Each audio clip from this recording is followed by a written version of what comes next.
ঢাকা ১৭ তারেক রহমান প্রার্থী হয় বদলে গেল নির্বাচনী সমীকরণ। রাজধানীর গুরুত্বপূর্ণ আসন ঢাকা ১৭ কূটনৈতিক এলাকা হিসেবে পরিচিত এই আসনে যেমন উচ্চবিত্তের আধিক্য তেমনই রয়েছে নিম্নবিত্ত বস্তিবাসীও। বিদেশি কূটনীতিকদের অধিকাংশের বসবাস এখানে। এমন কৌশলগত গুরুত্বপূর্ণ আসনে এবার প্রার্থী হয়েছেন বিএনপির ভারপ্রাপ্ত চেয়ারম্যান তারেক রহমান। গুলশান, বনানী ও বারিধারা এই তিন অভিজাত এলাকা ঘিরেই গঠিত ঢাকা ১৭। বিভিন্ন শ্রেণী পেশার মানুষের সঙ্গে কথা বলে জানা গেছে, তফসিল ঘোষণার পর থেকেই জামাত প্রার্থী সক্রিয়ভাবে প্রচারণা চালাচ্ছিলেন। প্রথমে এই আসনে বিএনপি সমমনা জোটের প্রার্থী হওয়ার কথা ছিল ব্যারিস্টার আন্দালিফ রহমান পার্থের, কিন্তু তারেক রহমান দেশে ফেরার পর তিনি ভোলা এক আসনে প্রার্থী হওয়ার সিদ্ধান্ত নেন। এরপরেই মাঠ পর্যায়ে চিত্র বদলে যায়। এই আসনে বিএনপি নির্বাচন পরিচালনা কমিটি গঠন করেছে, যারা আচরণবিধি মেনে তারেক রহমানের নির্বাচনী কার্যক্রম পরিচালনা করবে। প্রতিটি থানা ও ওয়ার্ডে স্থাপন করা হবে। নির্বাচন পরিচালনা কমিটির প্রধান সমন্বয়ক আব্দুস সালাম বলেন, জনগণের আস্থার প্রতীক হিসেবে তারেক রহমান বিজয়ী হবেন।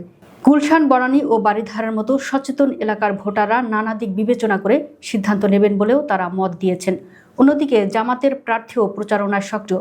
বিশেষ করে করাইল বস্তিতে অগ্নিকাণ্ডের পর ত্রাণ কার্যক্রমে অংশ নেওয়ায় বস্তিবাসীর সঙ্গে তাদের যোগাযোগ বেড়েছে।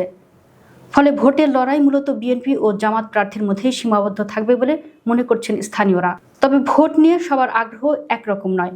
গুলশান ও বনানীর কয়েকজন বাসিন্দা জানিয়েছেন, তারা নির্বাচন নিয়ে কথা বলতে আগ্রহী নন।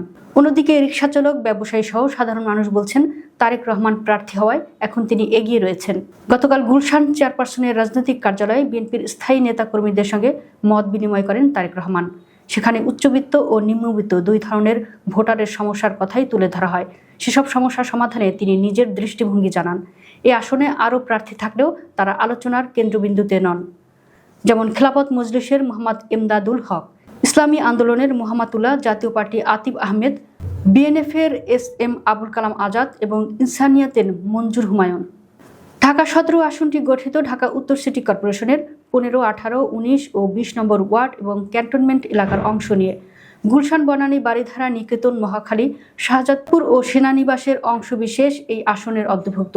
মোট ভোটার সংখ্যা ৩,২৫,০০০। এর মধ্যে পুরুষ ১,৭০,০০০ এবং নারী ১,৫৩,০০০। সব মিলিয়ে বলা যায়, তারেক রহমান প্রার্থী হওয়ায় ঢাকা ১৭ এখন জাতীয় রাজনীতির অন্যতম আলোচিত আসনে পরিণত হয়েছে। শেষ পর্যন্ত ভোটারদের রায় কাদের পক্ষে যায়, এখন সেদিকেই সবার দৃষ্টি।